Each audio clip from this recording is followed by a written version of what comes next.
Hey everyone, and welcome back.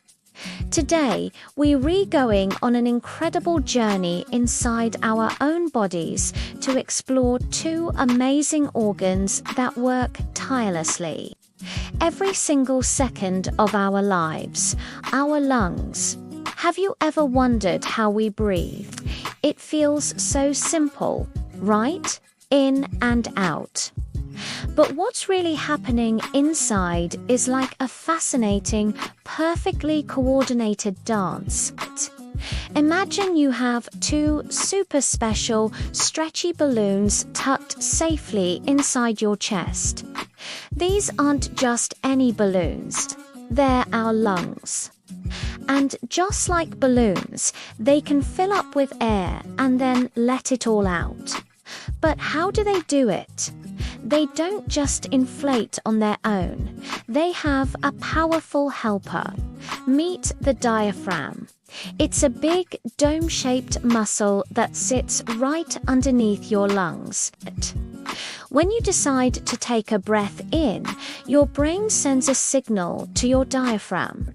It tightens up and moves downward, creating more space in your chest.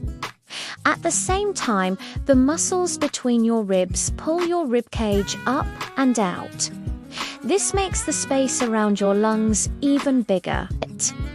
Now, nature doesn't like empty spaces, so with all this new room, air from the outside rushes in through your nose or mouth to fill it up. This air travels down a tube called the trachea or windpipe, and then splits into two smaller tubes, one for each lung. Your lungs inflate just like those balloons, getting filled with fresh, oxygen-rich air. This whole process is called inhalation. Go on, take a deep breath in right now and feel your chest expand. That's your diaphragm and rib muscles in action. So, what happens to all that air we just breathed in?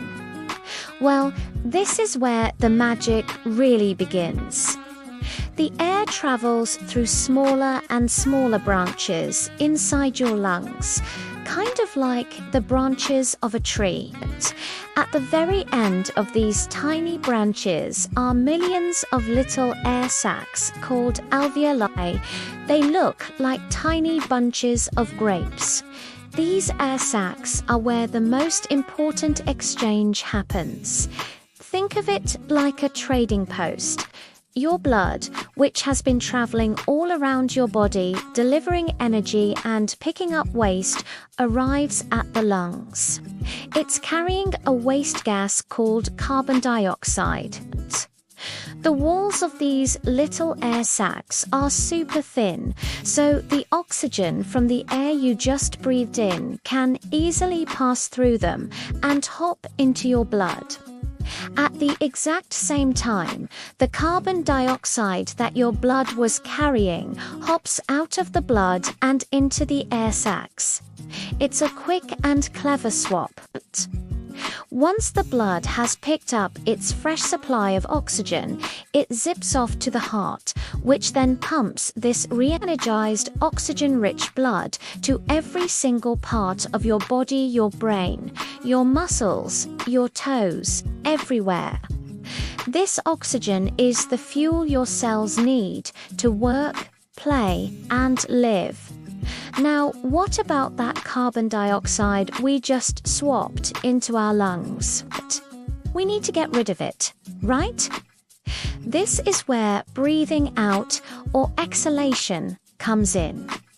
It's basically the whole process in reverse, and it's super relaxing. Your diaphragm relaxes and moves back up to its dome shape. Your rib muscles relax and your rib cage gets smaller. This gently squeezes your lungs, just like letting the air out of a balloon. The air inside, which is now full of the carbon dioxide your body doesn't need, gets pushed out.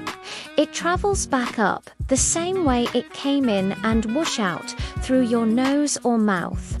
And just like that, you've completed one full breath. Isn't that incredible? Your body does this automatically about 12 to 20 times every minute without you even having to think about it. That's over 20,000 breaths a day. Our lungs and diaphragm work together as a perfect team to keep us fueled and healthy. So the next time you take a deep breath before a big game or let out a big sigh of relief, you'll know exactly what's happening inside your amazing body. You're filling up your 2 personal air balloons and swapping out the old air for the new. Thanks so much for exploring the wonders of our lungs with me today.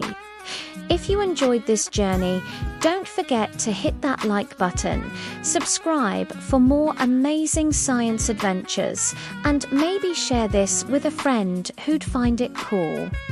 Until next time, keep breathing and stay curious.